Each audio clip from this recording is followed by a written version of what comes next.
Hey campers, George here, back in the man cave. Ooh, you caught me looking at some prizes I got for Christmas. These two from me to me, and this one from a friend. All three are pretty cool, but that's not why I'm here. That's another story. This is why I'm here. You saw the intro. That's what they used for. And it's this guy here from Ryder Faded Blue Jean series. Another edition. I'm getting there, almost done. And look at this guy. And this is the Ryder Faded Blue Jean series, large toenail. Look at this guy. Remember that other one I showed you? This one is almost as big. Not quite as big, but pretty heavy too. What are they used for? Glad you asked. As you saw, come closer. Okay, I got you closer there. So here it is here. And this is the large toenail from the Ryder Faded Blue Jean series. That series that I'm trying to collect, it was the one I decided I wanted to get a series from Ryder, a full series. And this is the one that I chose. I really like this. They have that nice denim micarta handles. Really looks very nice with them, you know, nice orange underliners there. Very nice. It has the brass liner, and it is just a straight slip point like 99% of the traditional knives out there are that. And being a toenail, there you go. Look at the size of these guys. Now, you saw in the beginning there how I introduced it. And surprisingly, yes, you know, all these traditional knives, doesn't matter who the maker is. If they choose to make a toenail, a sunfish, whatever you want to call them, or, you know, a trapper, congress, a canoe, they were all designed for a specific reason. That's the nice thing about classic traditional knives. All the styles were there for a reason. And of course, this one, you got it, was used to cut rope. Well, who used that? Well, it was them swabbies, the sailor boys from the sailing ship days. They dealt with rope all the time, and they needed a way to cut it quickly because, you know, it might be an emergency, rough sea, something's broken, they got to tie it up or add to. They needed to be able to cut that rope very quickly. And you had these huge, huge blades with some real thickness on it there. And of course, they would just put the blade down onto the rope, hit it with a mallet, would cut right through, and they had their rope, and none of the sawing or cutting away at it, would just straight through, like bludgeoning or battening or whatever you want to call it. And of course, the smaller blade for the smaller rope, big blade for the big rope. And, you know, you think about it, this is, let's see how long this blade is quick. This blade on the cutting edge is over 2.5 inches, 2 3/4 inches, the working edge. So that's a big piece of rope. Obviously, they had bigger ropes. You know, some of those ropes were 6 7 inches in diameter. With those, they would use an axe. They would cut it away with an axe. This, they could carry on them to do those quick cutting chores. Very cool, very interesting. So there you have it. You can see right away, it does have the half stops on it. This is not a locking knife. Just like 99% of the traditional knives, it's a slip joint. And it has pretty good springs on it, pulls the blades in nicely. It's not going to break your fingers to pull it out. The other one that I showed you previously, this guy here, the springs on that were horrendous. You know, they were really hard to bring out, but it's a working. This day and age, people use these as a work knife. They're big, they're strong, they can take a beating. Work great as a work knife. They're just so big and so bulky. Although it's rounded like this and it'll sit in your pocket, it won't catch on anything. For me, the weight is the issue. Of course, you've got the big bolsters, the nickel silver and the pins. And, you know, the pins are bigger, obviously. There's a lot more of them. You have these big bolsters. And the difference between this and the other one that I showed you This one has the single R on it and it has these lines on it. Well, that one was just plain. The reason this has these, it's part of the series. So very cool. You can see that double R badge in the middle, sitting right there in the middle of that faded denim. Very nice. And of course, you know, these highlighted underliners really make it look very nice. That's why I love this series. Got a bit of weight to it. Well made. This one, unfortunately, and you know, personally, I don't care. It's a collector's knife for me. If you look here, can you see that? Look at that. There's a nasty gap right there. And I got to tell you, first time from Rough Rider for me. Am I concerned? No. This thing's huge, it's big, it's designed to be beaten up. I probably did it when I hit it. Who knows? Didn't really look. I just pulled it out and whacked off a piece of rope. So there you go. Very nice. Love these. Let's have a look at some of the dimensions on them. So like I said, it has the two spear point blades. And on both blades, if you look at them, they both have the false blade. A lot of people refer to these false blades as the swedge, which is probably the technical term for it.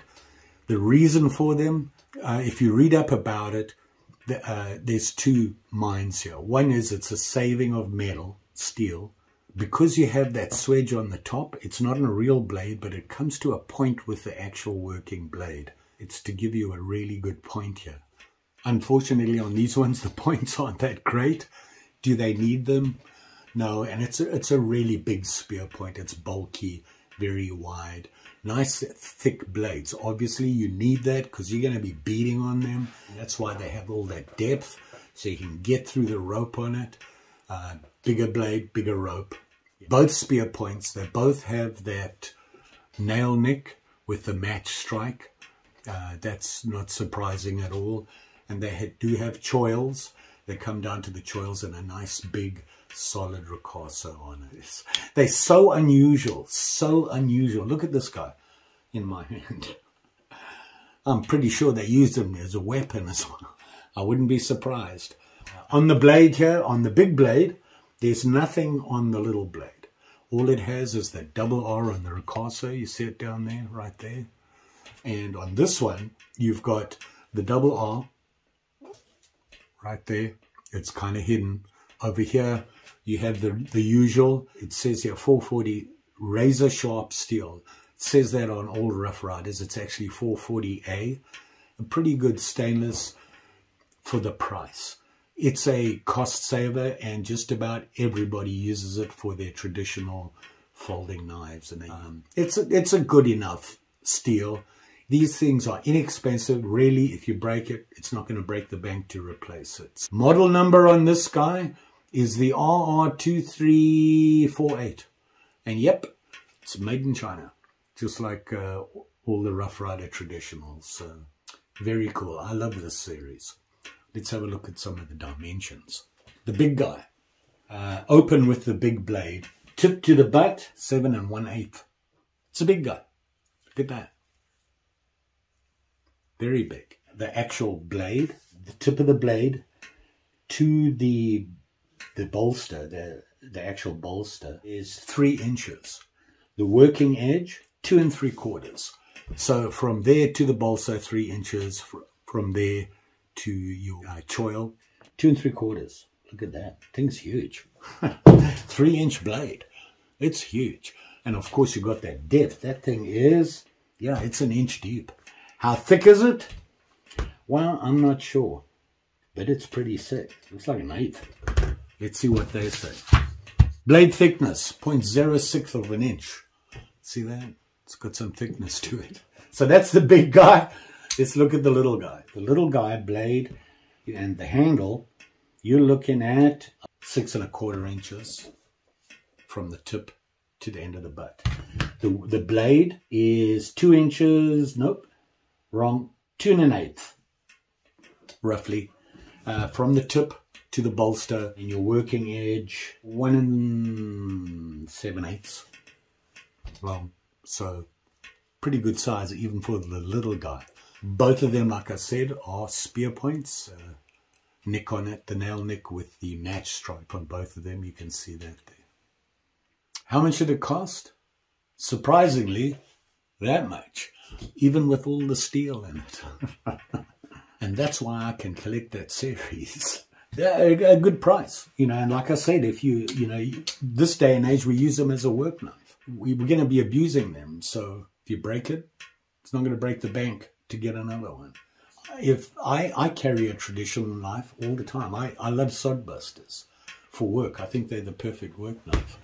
Can you hear that? That ding-a-ling-a-ling all the time. It's really starting to bug me. It's that. My table shakes and it bumps against the wall. So there you have it there. Look at that. It's a giant. Very nice. Beautiful knife. You can't, you know, they are so unusual. So unusual.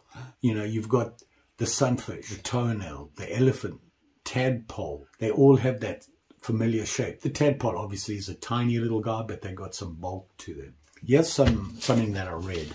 The elephant toe sunfish vest pocket axe. Yeah, they refer to this as a vest pocket axe. Makes sense. Rope cutter. The big ropes they used an axe. The smaller ropes they used the knife. And the Old Honesty are all names people gave to the pattern. They're big, they're fat, and they were used for cutting thick rope by laying the blade on the rope and hitting it with a hammer for a clean cut. Of course, it's a Rough Rider. This series, the traditional series, all use the nickel silver, the pins and the bolsters. Good addition. What do you do?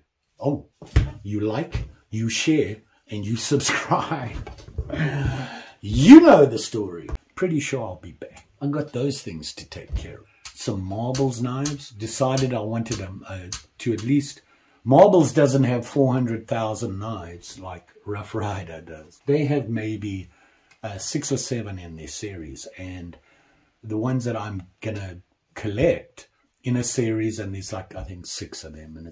And they're even less expensive than these guys. So, and I like them. Their knives are great. The other one, this, I think you guys will like this. This was given to me by a friend, Travis's nephew. He knows I like knives and he watches my videos and that, and he actually thought about it and he came up with this thing. It's a pretty cool thing. I'm going to learn from it. I know it's going to teach me something. You all will be safe out there, especially with these toenail guys. Not only are they sharp, they're heavy. Drops on your foot, it's going to sting. How much does it weigh? Well, this one, they say 5.57 ounces. Yeah. And look at that. Awesome. Thanks for watching. See you again soon.